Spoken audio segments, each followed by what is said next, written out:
So welcome. My name is Dr. Grace Telesco. I am with the Fischler College of Education School of Criminal Justice, and I'm a faculty member there. And I want to welcome you to a very exciting program that we have in store for you tonight. And it's called Please Make It Stop. It's a immersive virtual sociodrama on the impact that bullying has on students with autism spectrum disorder. And April is Autism Awareness Month, so we're right under the wire with it's towards the end of the month, but we have a very special program in store for you tonight, and I want to just tell you a little bit about what to expect. So we're going to be using two different modalities tonight to raise awareness and educate about autism spectrum disorder as well as bullying and its impact. So we're using these two modalities. One is called sociodrama. And for those of you who are familiar with sociodrama, you may have seen it before, us do it before. We utilize this fantastic club right here at NSU called Sociodrama Club Stage for Change. And so sociodrama is actually using theater techniques, dramatic techniques to raise consciousness and educate around various social issues and issues of importance. Ordinarily, our actors, or who are the Sociodrama Club members, they play the role of various characters. I freeze the scene and facilitate a dialogue between the characters and the audience.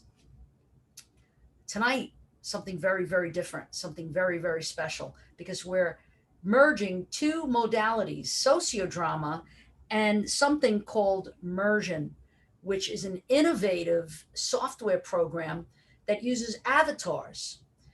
So the avatars are going to be the characters tonight. And a little bit of a different twist is that our Sociodrama Club members, our students, are going to be the ones facilitating the dialogue between the avatar character and the audience, which is all of us. I want to bring on now my colleague and friend, Dr. Maribel Del Rio Roberts, who is also with Fischler College of Education and in the Department of Human Services. And Dr. Del Rio is the lead faculty for the Masters in Developmental Disability, as well as Access Plus program. So thank you so much, Dr. Del Rio, for being with us. I know that you have a very busy schedule, and just so that everybody knows that Dr. Del Rio and I have been working with our students and with Immersion, with this Mursion software program to create what you're going to see tonight.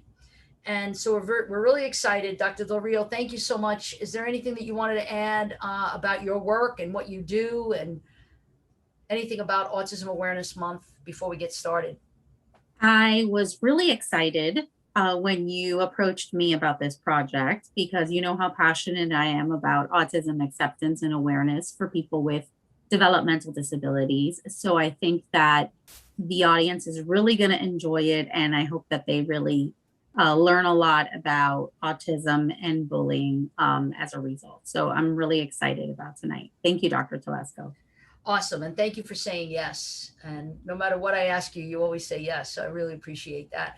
So all of our viewers are in for a big surprise.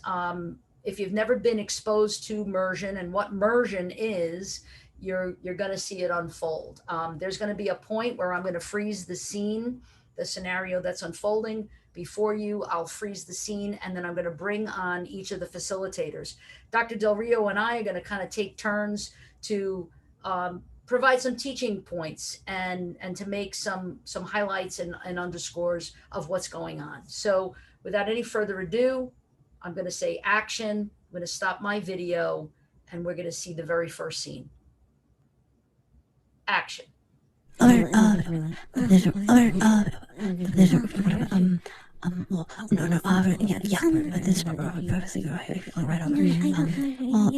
my gosh, Deb, this video is hilarious. You took this of Nate when he was doing his weird hand thing? Oh my God, the music goes perfectly. Dude, what video? I want to see. Okay, I'm texting it to you. Oh, sick.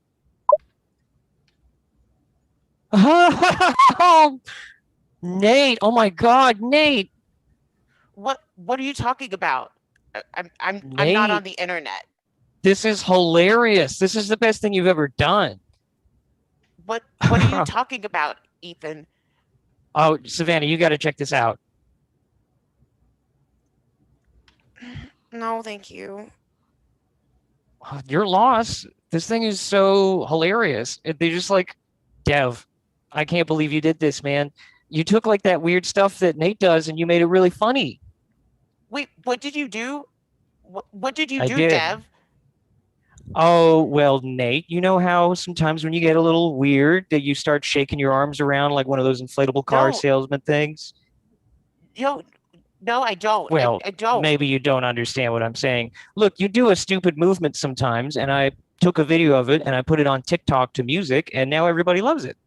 So I No, really why helped would you you out do there. that? Why? I don't want to Oh, be on the internet. Take it down. Take oh, it come down. on, Nate, do not be such an ingrateful little jerk. I'm just trying to help you out. Yeah, it's like actually really funny. You should see it, Thank Nate. you. Thanks, Jasmine. No, I don't want to be on the internet. Please take it down. I don't Oh, want it out shut there. up, Nate. Shut up, you freak. No, You no, dumb I'm not a weirdo. freak. You're such I'm a not a stupid freak. mutant. No, I'm not. God. I'm not. Freeze. And so I know that all of the viewers were watching and saw this unfold. So what I'm going to do is I'm going to bring on right now Brendan Callanan, who is one of our Sociodrama Club members. He's also an officer, one of the officers in the club. He's also a criminal justice major, and he's going to facilitate a dialogue with Nate. Thank you, Dr. T. Hi, Nate. My name is Brendan. I know you're a little upset right now, but do you mind if I ask you a couple questions? Yes, go ahead. So I saw that there was some friction going on there between you and Dev in the classroom. Can you tell me a little bit about that? Dev posted a video of me and I didn't know about it and everyone was laughing. Okay. This video, does Dev take a lot of videos of you? Is this like a normal occurrence in the class? I don't know. I don't know. Okay. Well, have you thought about talking to your parents about it at all and kind of filling them in? No, I don't want to talk about it because I didn't know it was happening. I didn't know until today.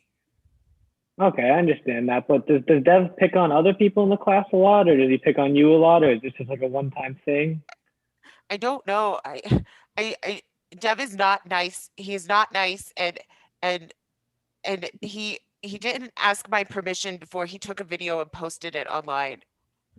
Okay. Well, I noticed your teacher, I believe it's Miss Colleen. She wasn't in the room and she's still not. But do you think you feel comfortable going to her about this situation, maybe? No, I don't. Miss Colleen doesn't do anything. Miss Colleen just teaches and then leaves. She doesn't do anything. Okay, I see what's going on. So I'll bring Dr. T back on and maybe she can help us out with this situation a bit.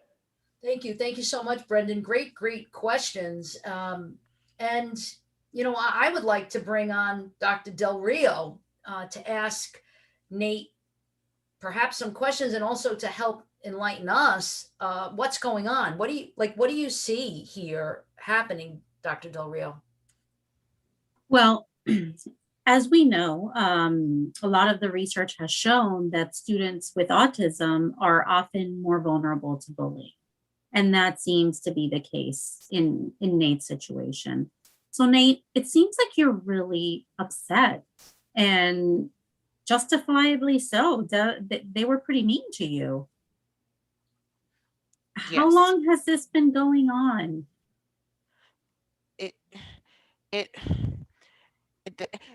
Dev is always mean. He's not my friend. So Dev is always mean. What about the other kids in the class, Yes. like Ethan and Jasmine and Savannah? Are they always mean to you as well? No, not all of them. Not all of them. Okay, not all of them. So tell me a little bit about that video. So they said that you were waving your hands in the air at times and they thought it was a funny dance. Can you tell me a little bit about when you move your hands that way? Is there a reason that you move your hands that way, or do you do it when you feel a certain way? It is not a dance. I don't dance. It makes me feel better. And it calms me down, and that's why I do it. Absolutely. So have you heard of the term stimming behavior or self-stimulating behavior before? Has anyone talked to you about Yes. that before? Yes. Okay. Yes, my mom talks about it. Great. So as you know, those behaviors sometimes they happen when you're excited as well. They can happen when you're excited, or they can happen when you're really upset. Yes. Yes. Okay. So and that's something that we all have things that we like to do, that we need to do to help us feel better and to calm our bodies and to slow down our brains, right? Our thoughts, when we feel our thoughts are racing and we don't know what to do. So have you ever talked to an adult, your mom or your teachers or anyone, about what's going on at school with the other kids? No, not really, because I don't think they'd understand. Okay. Thank you, Nate. I'm going to pop in then. I'm going to pop in a minute because, something that we want to just kind of highlight and underscore is that, bullying is never okay. There should be zero tolerance policy here. And so we want to let you know, Nate, that this is not okay. And we're going to let Miss Colleen know. Apparently she's not in the room. We don't know where she is. And we're going to talk to the vice principal later on as well. We want you to know that we're on your side. Something else that we want our viewers to know is that it's hard enough if you're the victim of bullying, but if you have autism spectrum disorder, it's exponentially harder, right, Dr. Del Rio? Isn't that true? Yes, absolutely true. Because oftentimes in certain situations, as it is in this case, it was very direct bullying. So Dev made a video without his permission, posted it, and they were directly commenting. So it was pretty clear to Nate. But sometimes people on the spectrum can't always pick up or detect when they're being bullied. And they have a hard time picking up on those social cues or being able to advocate for themselves in those situations. So it absolutely makes them oftentimes a more vulnerable target. Yes. So Nate, don't go anywhere. I know you have to go off camera for a minute, but I'm going to bring on Dev. So we want to really give a little bit of attention now to the antagonist here, and I'm going to bring on Joshua. I like attention. Enfinger. You like attention. I know you do. Josh Enfinger is a Sociodrama Club member, also an officer. He's been with us for several years now. And, my left hand, we talk about my left and my right hand guys. So Josh is one of those. And he's going to facilitate a dialogue between Dev and us, the audience. Go ahead, Josh. Yeah, thank you very much, Dr. T. So, Dev, I noticed that you're kind of giving Nate a really hard time. Can you explain to me what's up with that? I don't think I'm giving him like a really hard time. I think I'm just kind of treating him the way that we've always treated him. Okay, just doesn't make sense, but whatever you say.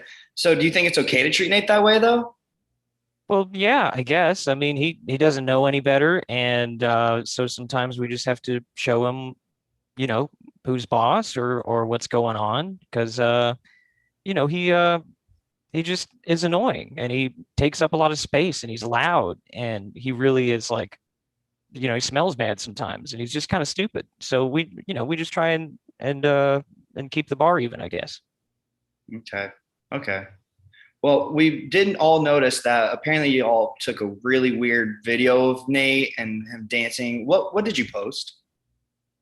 Well, yeah, I mean, it was just a video of him flailing his arms around, and because he does that sometimes, and And I put that to a song and I put it on TikTok, and it's honestly got more views than anything I've ever made. I'm really proud of it. Interesting. Well, you did mention that, he looked stupid in it. And if someone took a video of you looking stupid, how do you think that would make you feel if everybody else messed with you about making a video of you looking stupid? I mean, I think it would probably be pretty funny. And as long as it got like views and likes and everything, then I don't see an issue with it. I mean, honestly, I try and do that anyway. Okay. Okay, whatever. Well, do you have any understanding of what this autism is that Nate has, or do you even know, like, you think it's okay to make fun of people that are like this? Oh, Tired? sorry, what were you saying? Tired from all the bullying? Yeah, it's exhausting. Bullying. I mean, look, I'm trying to be his friend. I made his stupid, weird dance thing really popular, and now people like it. And I'm sure people want to see him do that all the time. So you think it's perfectly fine to keep making fun of people who are different than you, such as Nate? Well, I mean, I'm happy making fun of anybody who deserves being made fun of, and if it makes them popular and people enjoy the things that otherwise make them really annoying, then I think I did a service. All right. Well, you sound like you're stuttering a little bit, so I think I'll let Dr. T try and get some more of this information out of you and explain autism. Thank you, Josh. Great questions. Here's what I want to do. I want to bring Dr. Del Rio on for her to, in her, Dr. Del Rio is actually a psychologist by trade and a therapist by trade. Yes. And so a practitioner. So we're gonna just dive a little deeper into your psyche, Dev. I hope fasten your seatbelt for Dr. Del Rio. So Dev, how long have you known Nate? A few years, I guess. We've been in class together. Okay, a few years. And in the time that you've known Nate, has he always been different? Has he always displayed these types of behaviors? Oh, yeah, absolutely.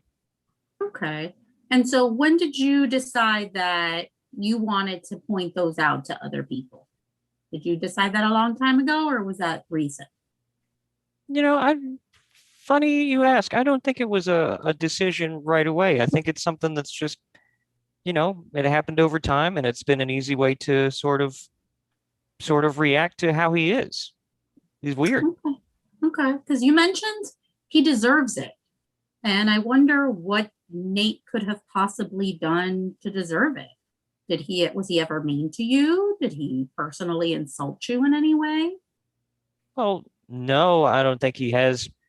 I mean, he's called me mean and things like that. I think that's pretty insulting. But for the most part, like I said, I just think sometimes he takes up a lot of space, and he's loud, and he's really annoying and obnoxious, and I don't think anybody likes him. So then why shouldn't I treat him different? Okay. You also mentioned he was dumb, which is interesting. Oh, yeah. Because, it's my understanding that Nate is one of the brightest students in the class and does better than most academically. So how does that make him dumb? Well, I guess some people can be good with books or something, but they're still really dumb when it comes to people, if that makes sense. And he's one of those people. He's really stupid around people and with people. Okay, so I don't know that he's necessarily dumb or stupid, but he has a weakness when it comes to maybe starting conversations with others or being able to pick up on what's going on at the time. So you're talking about his weaknesses. I guess. Okay. Do you think you have any weaknesses? Yeah, I probably do. Okay, what are they? Well, I have a weakness for chocolate. Okay, well, what about things that you're not so good at? Well, I don't know. I guess I'm not the best baseball player in the world. Okay, so not a good baseball player. Anything at school you're not so good at? Math, I guess. I'm not the best math student. Okay. So what about if someone decided to take a picture of your most recent an exam in math that you didn't feel you did so well on, or take a video of you on a really bad day playing baseball, and I just decided to share that with everyone, how would that make you feel? Well, if it was funny, I guess that'd be great. Yeah, I'd just make another video out of it. Okay, so you don't mind getting negative attention or being put out there for your weaknesses, but you do realize that other people do mind. If it's funny, it's not negative. It's like, it's a good thing. Made people laugh. Okay, but you're being funny at Nate's expense to the point that it could really cause him some emotional distress because he doesn't always know how to process emotions or talk about his feelings or just brush it off, maybe the way that you do. So, how would you feel if Nate doesn't know how to cope with his feelings and decides he wants to hurt himself for some reason because he feels that nobody likes him or thinks everyone thinks these things of him? I don't know. Well, I think that's something that you need to think about. And I'll let Dr. Telesco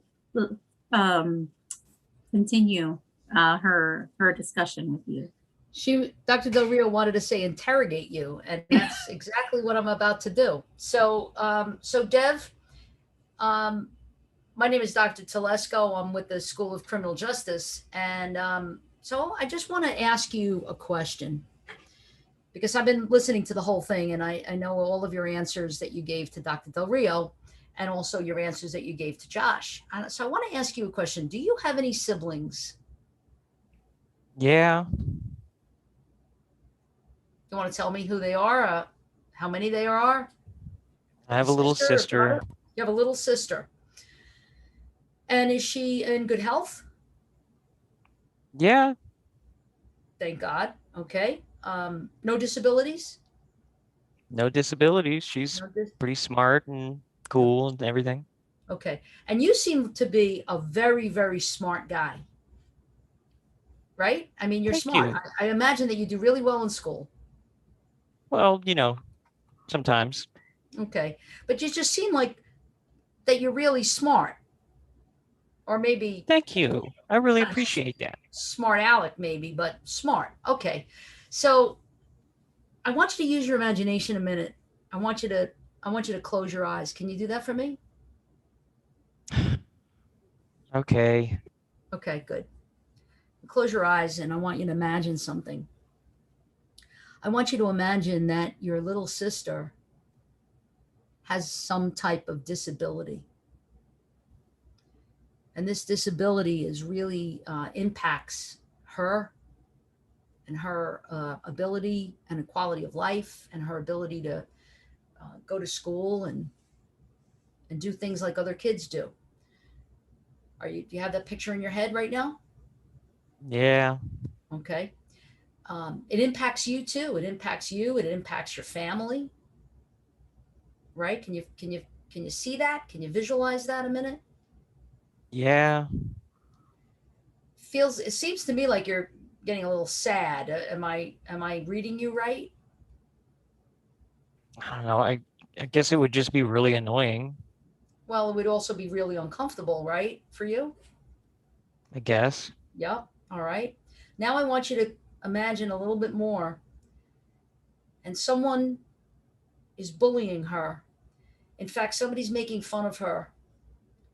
Somebody made a video of her and they put it up on YouTube and it's gone viral. And it looks like you're getting mad. Are you getting angry that happened to your sister? I mean, it wouldn't be cool. It wouldn't be cool. What would you want to do to the person who did that video, the person who was making fun of your sister? Well, I'd probably want to beat his ass. So now I want to ask you a question. How is it any different for what's happening to Nate? I don't know. Because Nate doesn't have a big brother or whatever. Nobody likes him. It looks like a little light is going off in your head. Are you seeing a little bit about what we're getting at here? I don't know. I think you are. I think you are, and I don't think you want to admit it, but I can tell by your body language and how you're looking away from me now that maybe we're hitting a note. So we're going to come back to you. I want you to think about it a little bit more. And I'm actually going to bring on David Troxel. David is also an officer in the Sociodrama Club and a graduating senior, criminal justice major. Talk about my left and right hand. That this is my other hand, right? And so David is going to facilitate now a dialogue with two of the students because there were other students there. There wasn't just. It's not just the antagonist. It's not just Dev. It's a couple of other students too. Two of whom were laughing, Ethan and Jasmine. So we're going to bring on Ethan and Jasmine for David to facilitate a little discussion with. Hi guys, how's it going? Hey. Fine, I guess. Well, I've kind of been paying attention in the background and I'm really not liking what I'm seeing, guys. Let's start with Ethan. I mean, with Nate's disabilities, it really doesn't seem right what you guys are doing. Hey, man, I didn't do anything. I just got a video sent to me from Jasmine, and it was like, I don't know. I guess it was just funny. Well, I mean, I get it. You guys think it's funny, but I mean, Nate has obvious disabilities and you guys picking on him is making him feel really bad. And it's making his situation worse. And I know Jasmine, she was the one sharing the video with everybody. I mean, that was pretty wrong to do also. Well, like it was just a really funny video. I mean, I didn't mean anything by it, and I mean, I didn't make it, so I don't. Am I in trouble? I mean, I'm not here to get anybody in trouble, but I mean, guys, come on, this is wrong. I know you didn't make the video, but sharing it and then, talking about it out loud in class in front of Nate, it's making him feel really bad about himself. I mean, that's not a good thing. Maybe, you guys should quit. You guys should definitely not be doing that. I don't know. Maybe Dr. Del Rio or Dr. T can give you a little insight on that. So yeah, thank you, David. Good questions. Jasmine and Ethan, because I come from a criminal justice background, right? Law enforcement background. And oftentimes there's a crime has been perpetrated by a suspect and there's witnesses, bystanders. Sometimes there's people who are egging on the perpetrator. Some people are just silent. They don't want to say anything. They don't want to get involved. But we rely on people who are kind of on the sidelines. You're not the one who put the video up. You didn't take the video and you didn't post the video, but you're sharing the video and you're laughing about the video. So do you think that you have some culpability there? Do you think that it's sort of like an accessory to this crime, so to speak? I don't know. I don't know. I just thought it was funny. I didn't mean anything by it. Yeah, I don't know. It was just a joke, man. Well, I mean, I wonder if were you guys present when I was asking Dev about his sister and asking him to close his eyes and imagine? Were you there for that? Yeah, that was weird. Yeah. It was weird. What was weird about it? I don't know. It just seemed really weird and uncomfortable. Yeah, weird and uncomfortable. You felt uncomfortable when I was doing that? I guess. Yeah. Did you feel maybe a little bad for Dev? Yeah, maybe. Yeah. So can you put yourself in Nate's shoes a minute? How come we don't feel bad for Nate? This is what I don't understand. Help me understand that. I mean, I do feel bad for Nate, but also he's annoying and just uncomfortable to have in class. yeah, we've just he's just always been that way. And we've always been that way with him. It's just like, we're just joking. Yeah, I'm going to call Dr. Del Rio on for some assistance here. So Jasmine, Ethan, I understand that you both have known Nate for quite some time. And has Nate always been helpful to you, offered to help you on projects or to help you out if you were in need? Yeah. Yeah, okay. Do you think that Nate would consider you his friend? I mean, yeah, I guess. Okay. So I wonder how Nate feels, not only to have to deal with Dev and, the video that he made, but also feeling betrayed by his friends that he's known since kindergarten. I think that's a huge thing for him to deal with. And I wonder, it seems like the two of you ultimately, knowing Nate so long, do you care about him? Do you care about his well-being? I don't know. I mean, I guess I don't want him to die or anything. Okay, so you wouldn't want anything bad to happen to him, right? But he's just a little different. So I think the two of you would be great advocates for Nate. Do you think, because Nate can't advocate for himself, and sometimes that's because of, we all have our individual differences. And for Nate, part of his individual weakness is that he has a hard time standing up for himself and asserting himself. So as his friend, don't you feel it's your duty to advocate for him? And to stand up to Deb, or at least mention to Miss Colleen what's going on? I mean, yeah. What do you mean by advocate? Well, I think that means that it's just to stand up for him or help him stand up for himself.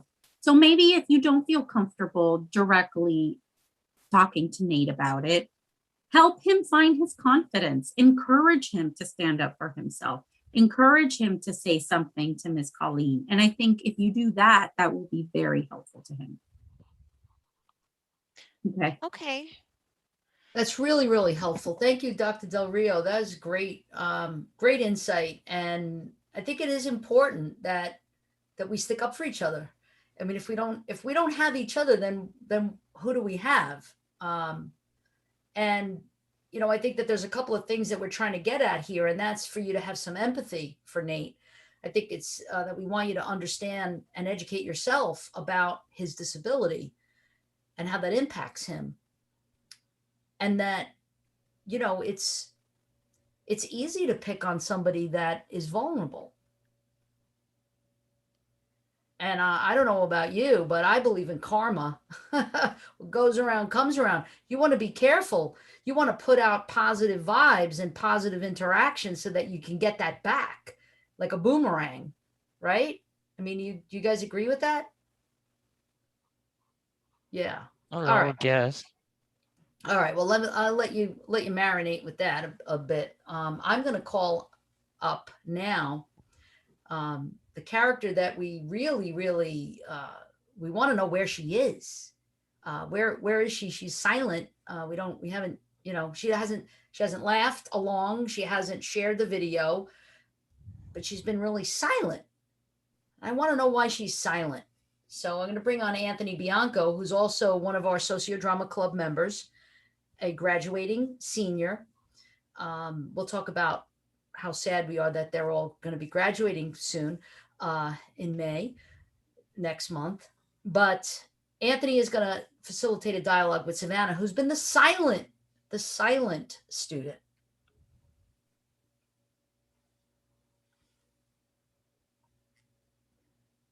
Go ahead, Anthony. All right. Hold on. Hey, Savannah. My name is Anthony, and I noticed that you were a little hesitant to go speak to Nate before. Not Nate, I'm sorry, Dev. He was trying to show you that video, and you just didn't want to see anything. Is everything good with him? Well, I mean, yeah, they're just being mean to Nate again. I don't really want to be a part of that. Is this normal? This has happened a lot. Well, yeah, they're always getting on someone's case. All right.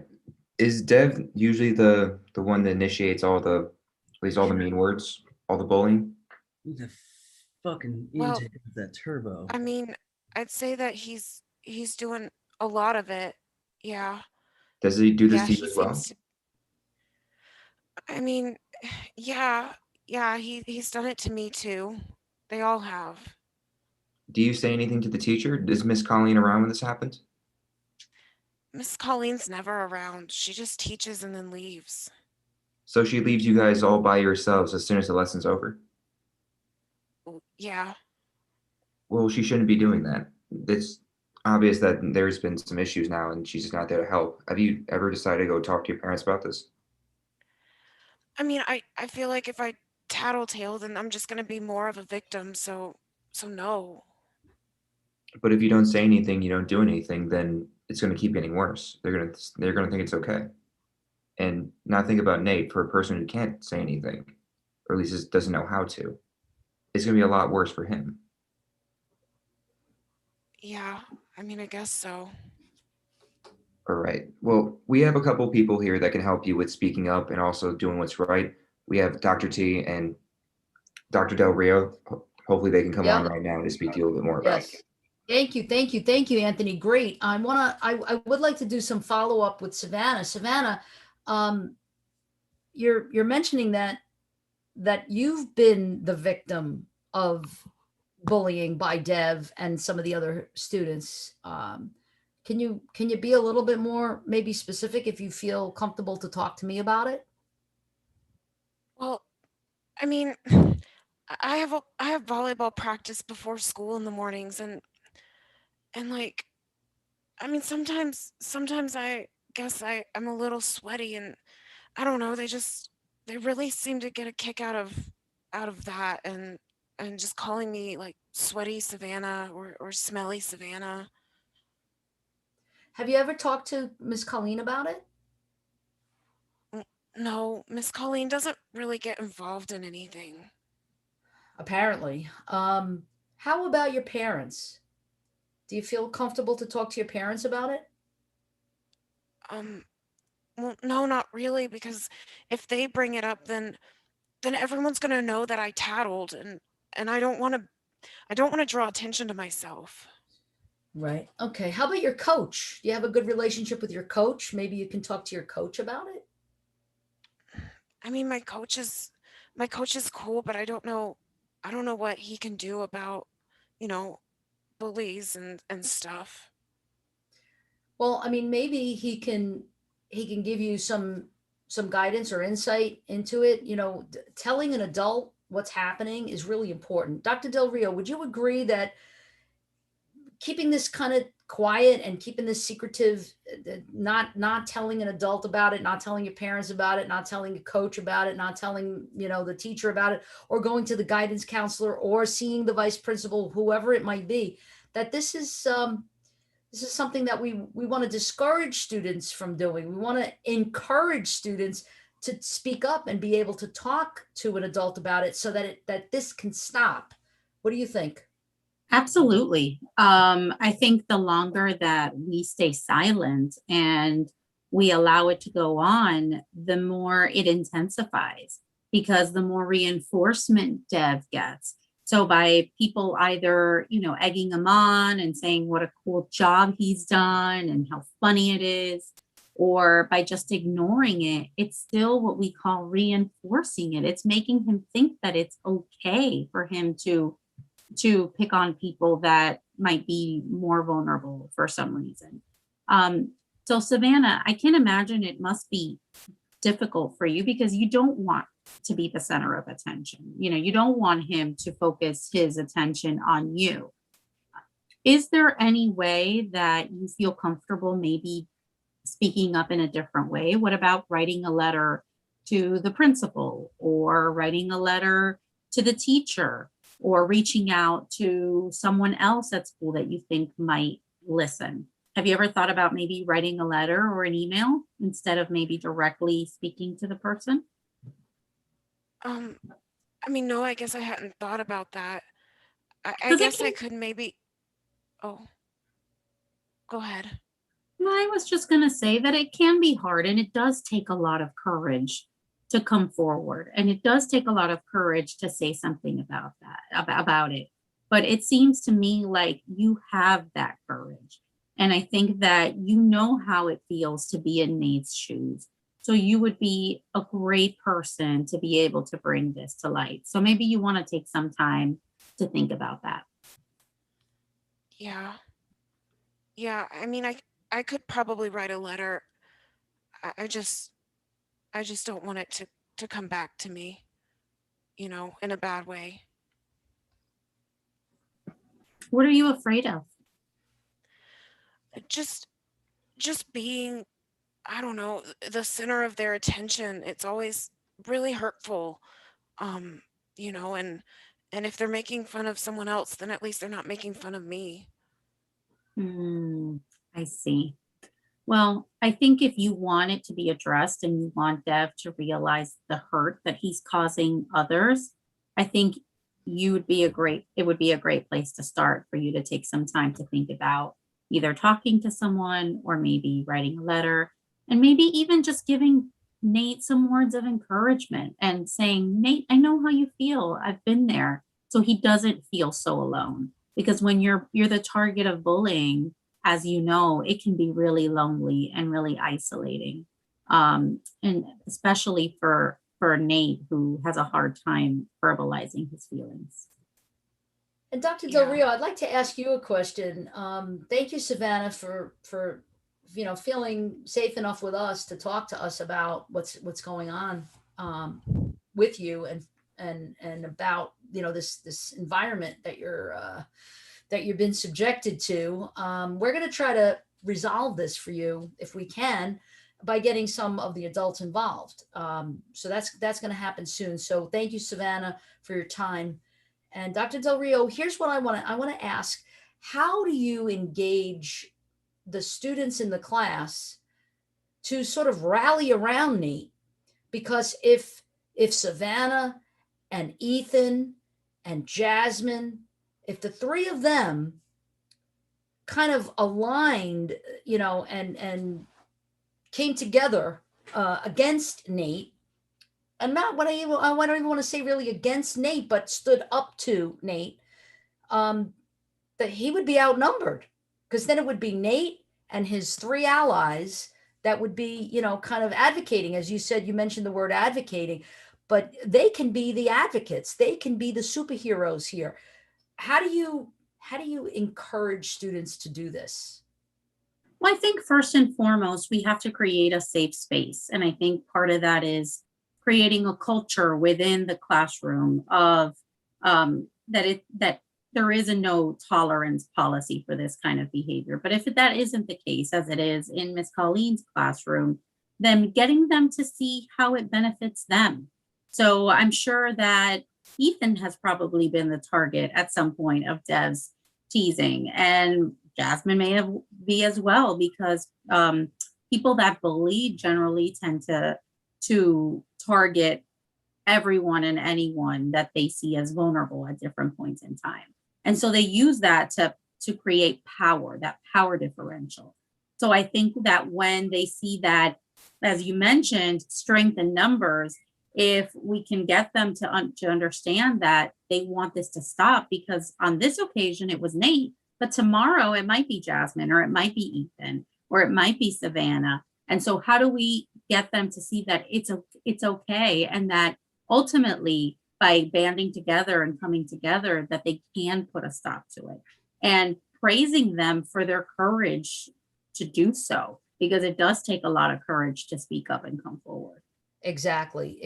Kind of like Crime Stoppers, how, there's a reward for calling the tip line, and so if teachers, if educators, and parents and coaches and anyone who's involved with kids, with students, middle school kids in this case, that there's positive reinforcement so that you're not ostracized for coming forward, for standing up against the bully. The other thing is, we really need to engage Dev's parents here.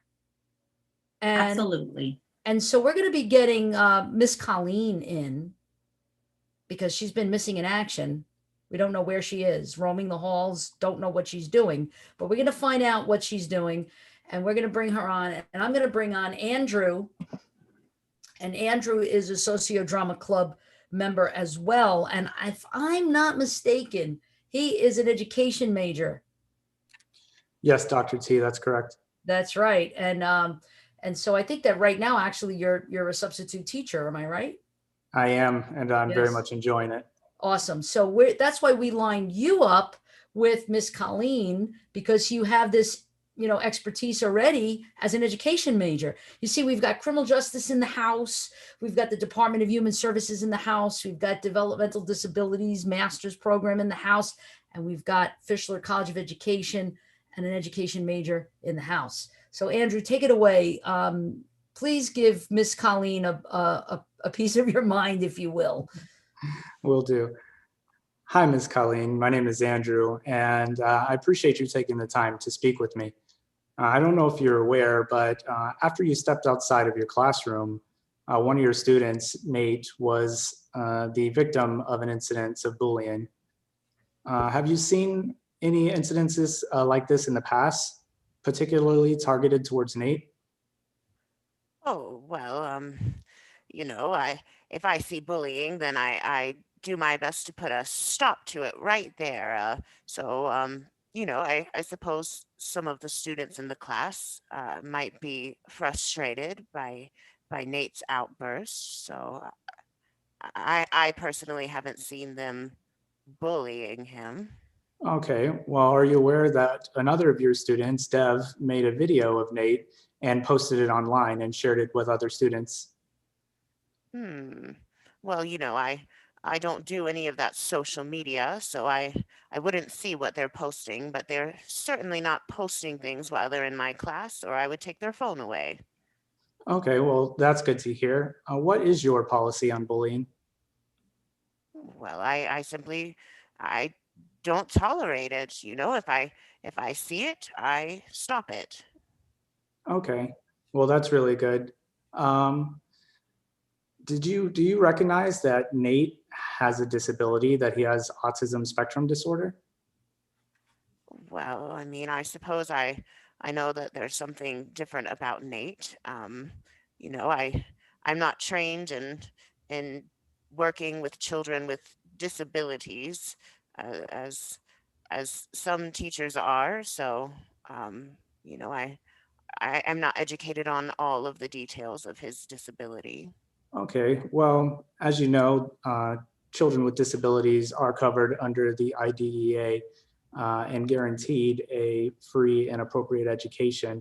Have you done any professional education to become more aware of autism spectrum disorder and how to give him, this particular student, a free and appropriate education? Well, no, because to be quite honest, I find it very difficult having a student in a normal classroom with a disability. He's disruptive. He calls attention to himself, and it's hard for me to get my lessons done. So, you know, I understand that the district has this initiative for an inclusive classroom, but I have not been instructed on details, nor am I compensated for that extra work. Okay, and I do understand where you're coming from, but as their teacher, you are in this position of responsibility, and it does come down on you to create a safe and inclusive learning environment. So, how do you feel about taking it upon yourself to become more aware of this particular disability and how to better service your students, and particularly the most vulnerable among them? Well, I I've been teaching for nearly 40 years at this point, which is definitely longer than you've been alive. And I have my system that works, And so I suppose I'm open to hearing things. I feel a bit, um, I suppose, uh, inconvenienced by Okay. all of this. Well, I'm glad to hear that you're open to those resources. I'd like to invite Dr. T back, and perhaps we can get you linked up to some of those resources. Yeah, great questions, Andrew. Really good. Here's where I'd like to go with my question. Where were you throughout this whole entire thing that was unfolding, you being the teacher and not being in the classroom? Well, I had stepped out. I needed to use the ladies' room, if you must know, and my students they're plenty old enough to take care of themselves for a few minutes while I step out. Well, apparently not, because the minute that you left the room, all of this was unfolding. And you mentioned that if you saw them with their phone, you take it away. How could you take it away if you're not in the room? Well, it's only for a few moments, and they were working on an assignment when I left. You Well, know, if I don't mean to interrupt you, but I will. I have this all on recording. I mean, we have this recorded, so we could play it back for you. It was more than a few minutes that you were not in the room. well, I wasn't I wasn't certain how long I had stepped out, but I assure you that it was simply to use the ladies' room. The other thing that I'd like to mention is, you're talking about a normal classroom. I find that to be very offensive. Dr. Del Rio, do you find that offensive? Her use of the term normal, and also sounding a little resentful that of an inclusive classroom environment. What you want to weigh in on this? Absolutely. So, Miss Colleen, you stated that you weren't trained to work with students in these inclusive classrooms, but the IDEA law has been around since 1975. So, you haven't bothered to learn more about autism and how to work with students that are mainstreamed into your classroom for all of these years? Well, I've always had the option at my school for those students to be in their own classroom. And to be quite honest, think about it. If Nate was in his own classroom, wouldn't he have avoided the situation altogether? Well, you talk about him being in his own classroom, but why wouldn't he belong in your classroom? Is he academically able to keep up? Well, academically, yes. Okay. Is he disrespectful in class, or does he have other aggressive or problematic behaviors that you're not able to manage? Well, he's not disrespectful, but he is most certainly disruptive. Okay, so what types of behaviors are disruptive in the classroom? Tell me a little bit about those. Well, he sometimes makes sounds that when the students are all reading or working and it's distracting or he has these movements that he does that can just disrupt an orderly classroom. Okay. So, have you ever thought about promoting diversity in your classroom and outwardly stating that it's okay to be different? W- Well, I certainly uh, do do try to hold my students to a high standard with their behavior. I suppose it's just all new to me, these Okay. students being in my class. And I suspect that Nate is not purposefully trying to be disruptive. Most likely, there's probably a trigger, something that is going on in the environment that's happening that you might not necessarily be aware of that could be triggering that behavior, whether it's the motor behavior, the flapping of the hands, or the maybe the repetitive noises or sounds. Have you ever thought about asking him why he's engaging in these behaviors when he does them? Well, no, I suppose I thought that might be considered rude or make him uncomfortable by pointing it out. Okay. And I think it's important for you to be aware that mainstreaming or including students with autism or other disabilities into the a general classroom is not only beneficial to the student, to that student with a disability, but it's beneficial to all of the students in the classroom because it helps them understand and promote that individual differences are okay. And maybe you might want to consider assigning Nate a peer mentor, someone that he can turn to, that he can talk to, that can maybe give him a couple of cues or help him talk his way through the situation if you in the moment don't feel that you're capable of doing that. So that's something that you might want to think about as well. Hmm. I suppose I I might be think, able to talk to one of my students about that. okay, I think it's also important that you allow him to take breaks. If he's upset, ask him what, if, or he's engaging in these behaviors, let's not assume that he's trying to be disruptive. Have a conversation with him, ask him, and ask him if he needs a break. Maybe he needs to go get a drink on the water fountain, or maybe he just needs to use the restroom and give him a moment to engage in what we call these self-stimulating behaviors, because that helps to calm him down. It helps him feel better. So I think that these are all important things for you to keep in mind, Miss Colleen. Well, thank you. I suppose we're always learning. Well, I love to hear that.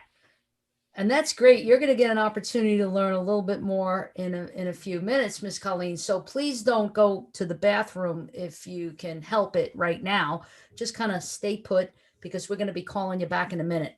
Okay, thank you. I'd like to call now the vice principal. I'd like you to all meet the vice principal. This is Mr. George Walden, and he is the vice principal of the school. And thank you so much, Mr. Walden, for taking the time out of your busy day to talk to us. I don't know if you're aware of what happened today, but it was a pretty big deal. One of your students was the subject of a very, very, very bad bullying incident. Yeah, I've heard a little bit about this already, and it seems to be quite an issue, honestly. And cyberbullying is something that we've really had to start dealing with in the last few years more than ever, and it just ramps up. So bullying has always been a problem, but this is really what were you going to say? No, I was going to say it's really a problem, but a couple of things unfolded today. Number one, Miss Colleen was not in the room. Number two, there was a video that was taken of Nate and then uploaded to TikTok by Dev, right? And then was shared pretty widely in the classroom by a few people. Some of the students laughed along, some of the students egged it on, and some of the students were silent because they don't want to be bullied themselves. Apparently, there's a hostile environment going on in this classroom of Miss Colleen's, and I mean, I'm wondering what your policy is on all of this, and in terms of supervision, in terms of monitoring, in terms of policy. This is an issue. It absolutely is an issue. I agree with you 100%, and I want to thank you for bringing this to my attention. I would say that a few of the things I want to start off with are that I'm going to contact Nate's parents and let them know what happened so that they know what to expect when he gets home. I want to bring Nate into my office later on to talk with me and a guidance counselor to see how he's feeling. I also want to bring Dev in separately and talk to him about what happened and why he did that, and call his parents, maybe have a meeting with them and him together so they really get the full gist of his behavior at school and what's been happening lately. But regarding an absent teacher, that's ridiculous. It sounds to me like we might have to bring Miss Colleen in here and have a conversation with her about maybe some continuing education. Yeah, I think you should. So Miss Colleen, why don't you come on, and Mr. Walden, you could take it from there. Thank you very much, Dr. Telesco. Colleen, thank you for coming to my office today. Of course. I understand you may have had a little incident in your classroom. Little maybe is a slight term. It seems that some of the students were teasing another student, and he got his feelings hurt. Well, yes, people do get their feelings hurt, and that is an issue in a place of learning. But Colleen, the thing is that this student as well has autism spectrum disorder. Now, I don't know if you're familiar with what that is. It's recently changed labels, and I know you've been teaching here for many decades, so perhaps this is something that is new for you. Would you be open to some continuing education or some classes that would help you understand what that is a little bit better? Well, as I said before, I suppose I can always learn. And you're right. I've not been well versed in this terminology. It's not my specialty. Well, that's right. You know what, Colleen? I believe that a teacher of all people should always be learning. So have you had a chance to speak with Dr. Maribel Del Rio? Yes, we spoke a few moments ago. Well, excellent. Then you two might already be well acquainted. I'll leave you to it. Thank you, Mr. Walden. Colleen, thank you for chatting with me today. And I think based on our last conversation, I think it's important that we talk a little bit more about autism spectrum disorder and what that means, because it seems like you're not clear on what a student with autism, how they might present, and how to best support them in your classroom. So autism spectrum disorder is a term that we use now to describe a variety of different individuals that have different areas of strengths and weaknesses. So in the past, you might have heard of the term Asperger's disorder or autistic disorder. Have you ever heard of those terms before? Yes, I've heard more of that, the first one, the Asperger's. Okay, so over the years, it used to be thought previously that Asperger's disorder and autistic disorder were all different disorders, different diagnoses, but they're both what we call neurodevelopmental, meaning that people are born with these disabilities. So a few years ago, it was decided that they're not really that different. Really, what's different about them is that they are pretty much have the same areas of impairment, but in different levels of severity. That's why we call it a spectrum. So there are 3 different levels of impairment. We have our level 1, level 2, and level 3. Nate would most likely be what we consider level 1. So what does this mean? It means that he's bright, right? Academically, he excels in your classroom. He's able to communicate with fluent speech and fluent sentences. He can learn information, but his challenges and his weaknesses are a little more subtle. So first area of impairment for everyone on the spectrum is communication. So although Nate can speak in complete sentences, does he ever have a hard time having a back and forth conversation with you? Oh, yes. He tends to have topics he likes and dislikes, and often it's hard to get him to stay on track. Right, absolutely. So that's part of that inability to have or difficulties with having a back and forth reciprocal conversation. So you mentioned he has topics of interest. So he always tends to go back to those topics that interest him. And he tends to not necessarily pick up on that maybe someone else doesn't want to hear about these topics, or someone else might not be interested in these topics. This is because he has what we call the second component, which is restricted repetitive behaviors.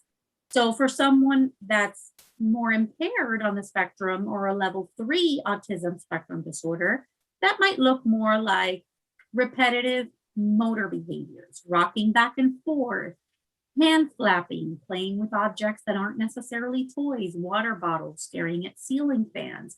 But for someone like Nate, who is what we call level 1 or high functioning, what that means is that he probably has areas of interest that he likes, whether it might be video games, or it might be astronomy, or it might be history. There might be several different topics that he tends to revert to. So it's important that you utilize those areas of interest to help engage him and motivate him in his learning process. Use those to build on his interests and to engage him. And then the third piece is difficulties with social interaction. So he might not always pick up on social cues. He might not be able to determine that you're assuming that he's assuming that you want him to do something. He can't pick up on that. He needs to be told clearly and explicitly what the expectations are. And he might not be able to pick up on that someone is saying something to him in a sarcastic tone.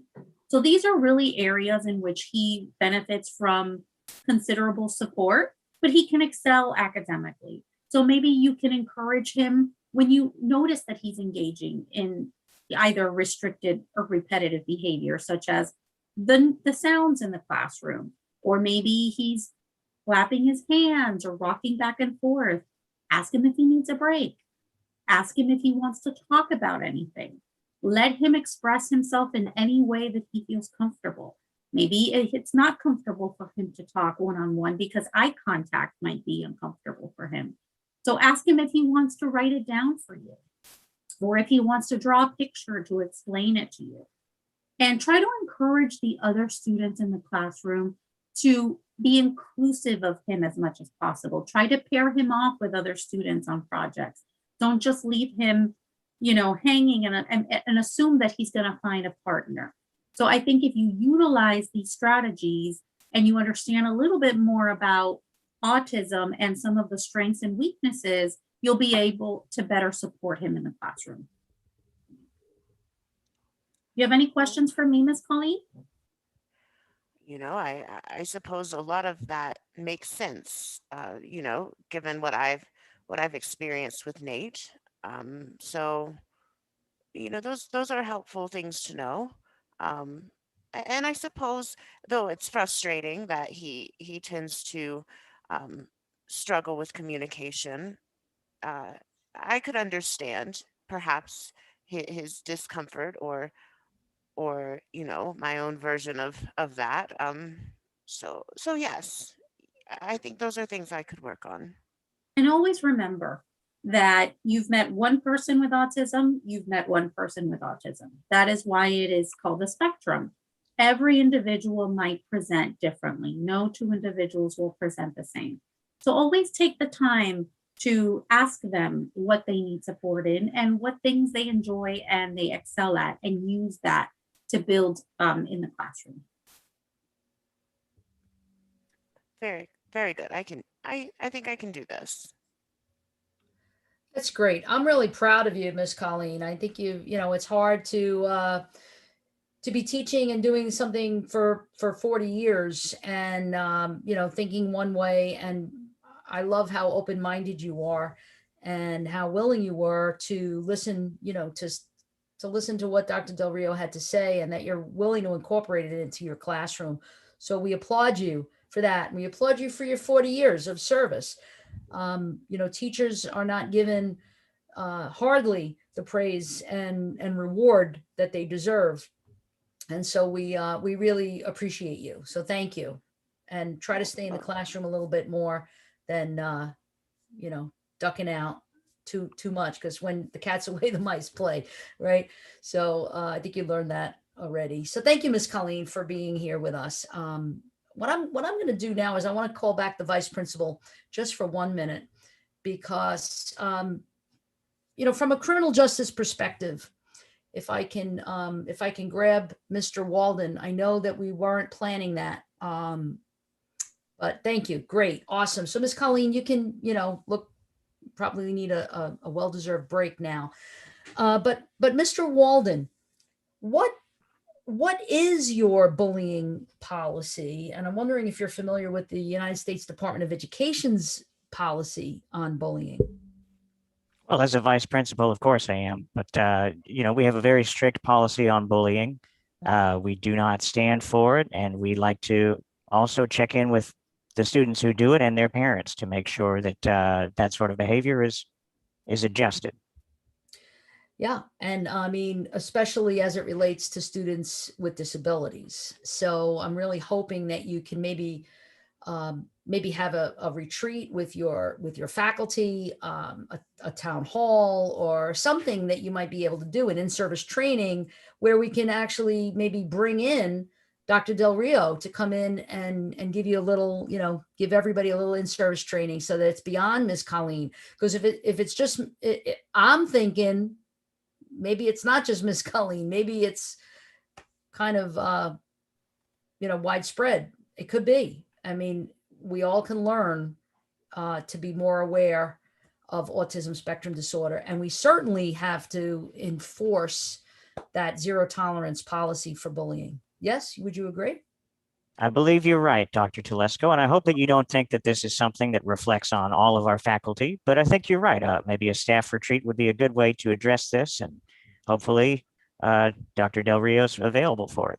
Yes, and we can also bring in our Sociodrama Club to come in and do, Sociodrama Club Stage for Change. We've done bullying sociodrama programs at Nova Blanche Foreman and elementary school. I think that we're going to be looking to do some stuff for the university school. So we do this kind of thing where we take our show on the road, and we would love to come and do something for your faculty retreat. You know what? That sounds excellent.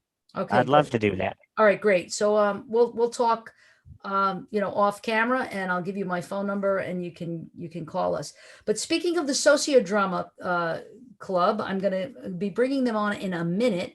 But first, I want to bring on Dr. Del Rio for any last comments, teaching points that maybe haven't been made that she'd like to make and kind of underscore.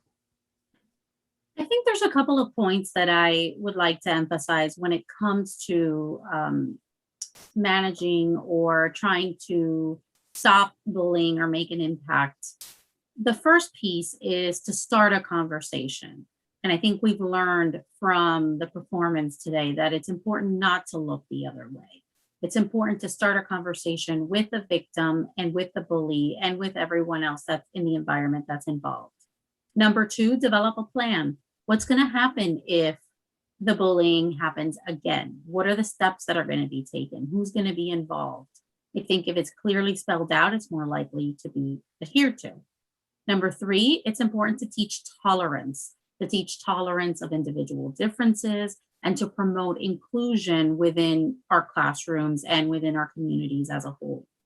Number four, I would like to emphasize the importance of increasing awareness and acceptance. And that's really what, April is about, and what Autism Awareness and Acceptance is about, is to create and to bring to light some of these challenges, whether it's interpersonally within a school environment, whether it's the challenges related to access, whatever the challenges and the issues might be. It's so important to create and raise awareness of bullying and of autism and developmental disabilities. It's also important to encourage self-advocacy and encouraging students, teachers, parents to advocate and to promote, assert themselves in these situations and speak up. Speaking up is the ultimate takeaway, that it's important no matter if you are in the situation and you're the target or you're watching it happen, talk to someone about what's going on. Great. Thank you so much. And again, it's always a pleasure working with you and collaborating with you in these programs. And I'm sure there'll be more to come. And again, thank you. I know that your schedule is very, very busy, and you made time for us through all of our development of this, through all of our rehearsals of this. So thank you, really. Always a pleasure, Dr. Telesco. Thank you again. So now I want to bring on two people who are behind the scenes, and they are, usually when we do sociodrama, it's interesting because we at the end always say, all right, we're going to take all of the characters are going to come out of character and we're going to see the actors behind the characters. In this case, we merged two modalities, sociodrama technique and Mursion, which is an innovative software program. So I want to introduce you to two people who are the actors behind the avatars and were responsible for what you saw in the Mursion platform. And they are Nova simulation specialists, Holly Knowles and Josh Incalia. And we've been working together now for a little bit, and I love working with these two. They're amazing. They're so creative. They're brilliant. They navigate this software so well, and their improvisation is amazing. Their acting ability is amazing. All of it is just blows me away, and I can't wait to do more things with them. So thank you, Holly, and thank you, Josh. Do you want to talk about what it was like to work with us and work with the program and all of it, how it unfolded? Yeah. Certainly. Go, Josh. Thank you. Well, first, I just want to say thank you to you, Dr. Telesco, to you, Dr. Del Rio, and to the entire Sociodrama ensemble for collaborating with us on this and kind of taking us into your home, your creative space, with something very different. And I've had a blast working on this, to be honest. We've done one other project with Dr. Telesco so far, and we've been throughout this year rolling out this with other faculty throughout Nova. And typically we'll partner with a professor to figure out what sort of things they need in their course. And then we'll see where we can maybe implement a scenario where students can interact one-on-one with characters and allow them some sort of role play that lets them practice soft skills, observe body language, and I guess practice any sort of interpersonal interaction that would be maybe difficult in a real life setting or maybe high stakes in a real life setting. So we give them a safe place to experience that. Yeah, and I'll chime in there too. Josh mentioned a lot of the work that we do with Nova, and I really appreciate Dr. Telesco, your innovative approach. This is such a unique way to use this software that we haven't experienced before. And it's really important to bring light to topics like cyberbullying and ASD, and it's very exciting as an actor to be in the work of supporting people as they gain and grow in their soft skills, as Josh was saying, and it's a very impactful way to use our art, I suppose. And so it's very exciting, and I really, really enjoy the types of projects that we're getting involved with here at Nova.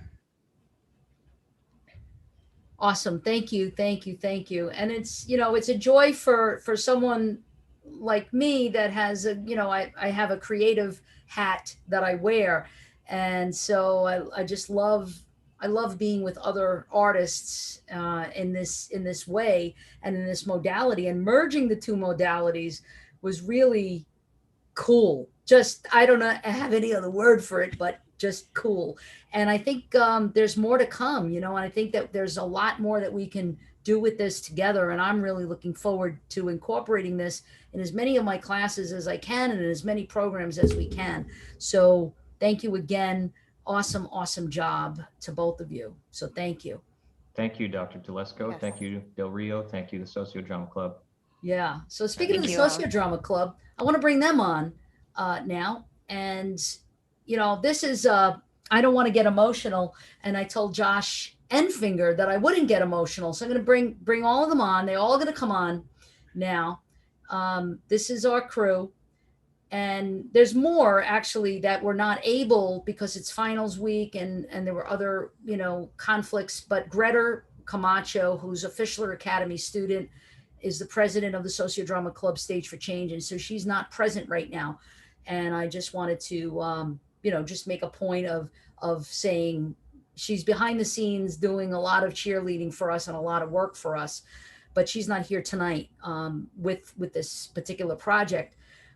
And I don't want to get upset and emotional. I'm very, very proud of Josh and David and Anthony for all the work that they've done throughout the last few years with Sociodrama Club. They're graduating in May, in next month, and they won't be with us in the same way. I mean, I think that we're going to probably drag them back anyway, because I don't think that I could bear to be without them. But nevertheless, they are moving on to different things. And now, there's their college foundation. They've got their college foundation, and now they're going to go on to other things. So here's what I want to ask. I'm going to ask them first, and then I'm going to go to our newer, I don't want to call them recruits because they're not really rookies. They're not rookies anymore. They're kind of like juniors. They're juniors. Brendan Catlin and Andrew Herndon, they both are officers now in the club. They're stepping into the footsteps, following in the footsteps of their predecessors, Josh and David and Anthony. So I'm going to ask everybody to kind of talk about what was it like to work on this project, something very different for us, very different, because usually we are the actors. Well, I'm not, they are. They're the actors and I'm the facilitator. And now this time it was avatars that were the actors, characters, and they were the facilitators. So it's a little different, little, mixed it up a little bit. I'm going to start with David. Tell me what you got out of this project. What was it like working with this Mursion platform? And any other parting words that you'd like to say, since it will be your last official performance. Well, don't make me cry, Dr. T. I don't want to think about last performance stuff, because I know I'm going to work with you at some point in the future. As far as immersion, it was a really, really interesting idea, and I wasn't sure how it was really going to work. But once the, Mr. Wizard and who I call Josh and Holly, once they came in and really got us going on it, it was a really cool experience. And to bring this up during a topic of autism and cyberbullying and things like that, it really seemed to fit very well. And I was just excited to even be a part of it. Great. Thank you, David. We're going to miss you, but we know that we're not going to not see you again. So that gives us some comfort. Good luck and best wishes to all of your future endeavors. Thank you. I'll definitely miss everyone here. Yes. Josh, you want to weigh in? Tell us what it was like for you? Oh man, I'll tell you what, I mean, one of the main things I always love getting out of sociodramas for the last 3 years that I've been doing this is being able to see the people's faces in the audience and see how it helps them. Ever since we've joined Zoom, this has been such a different project, and I'm very proud to see how we've all came together and been able to do it. One of my favorite things about this is normally, to everybody watching, I am the bad guy typically in these roles that we are playing. So it was very interesting for me to actually be able to be the commentator of the bad guy for once, to be able to kind of mock the person who I normally get mocked by. So that was very interesting. And of course, there's nothing more that I'm going to miss from being vice president, from being just a member, from being everything that I could have imagined wanting to be with Sociodrama, all the people we've helped, all the people that I've met, and just really seeing the difference that this makes. And I really hope this is not only something that Nova will continue to use, but of course I'll bring it with me through future jobs. And of course I know I'll bring it back whenever I come back to see you, Dr. Telesco. Thank you, Josh. Yes, thank you for all of your hard work and efforts. And I know you're going to do well. And I know you're a criminal justice major, as is David, and that you both are looking to pursue something in the field of criminal justice, and you're going to make us very, very proud. I know, because you've made us proud now. So thank you. And so I'm going to bring on now Anthony Bianco, who is not a criminal justice major, but from what I understand is looking to either go into definitely medicine in some way. Mm-hmm. He's taking his MCATs, I think, and looking to go into medical school. And so a mover and a shaker in his own right. So go ahead, Anthony, tell us what it was like. It was actually very enlightening, because while practicing for this role, and at least the facilitator role, first of all, I've never done this before. and I've always seen Dr. T do it fantastically. It seems so natural for her. And I realize it comes with a lot of practice and a lot of experience, because you never really know, at least from my experience with this, it didn't really come naturally at first, and then you kind of have to lead it along. But also with the material itself, I didn't realize this until now, but I may have grown up or at least had some classes with a kid who had ASD, and I didn't know it. He actually did a lot of the same gestures with like the hand movements and the sounds. And I remember now that we probably weren't the nicest to him because we didn't know what was going on. And now I just feel really bad about it because we didn't know anything. We just thought it was just, a random kid. But now, even if we saw this presentation or at least had some type of knowledge about it when we were kids, I know we would have stopped though, because we thought he just was trying to be funny. He just wasn't being funny. It's a little eye-opening, at least from the perspective of a 22-year-old man.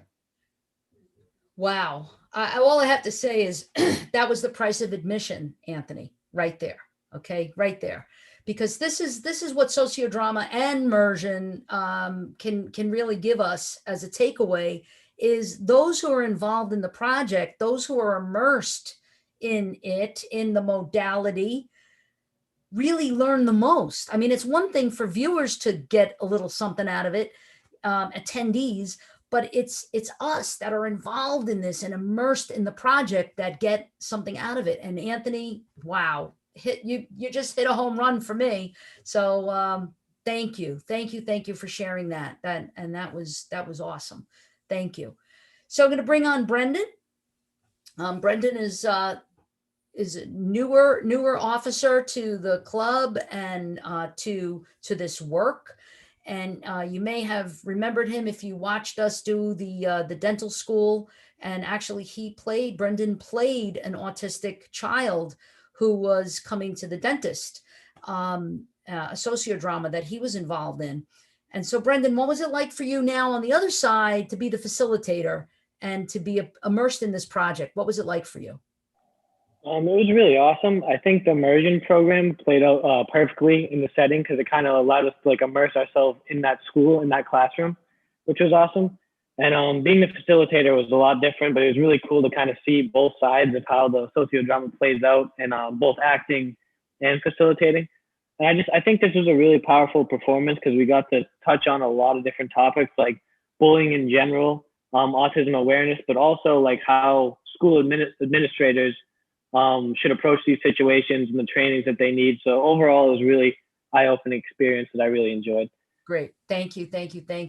And David, we hate to see you go, but we know we're gonna talk to you again at some point. And Brendan, thank you so much for all of your hard work. And Andrew, what was it like for you, Andrew? I know you're a newer officer and member of the Sociodrama Club. You've been able to be in a couple of them so far with us, now being the facilitator and taking on the teacher, which, that was not, that was not like coincidental, knowing that you are in education and you're an education major. What was it like for you to be a part of this program?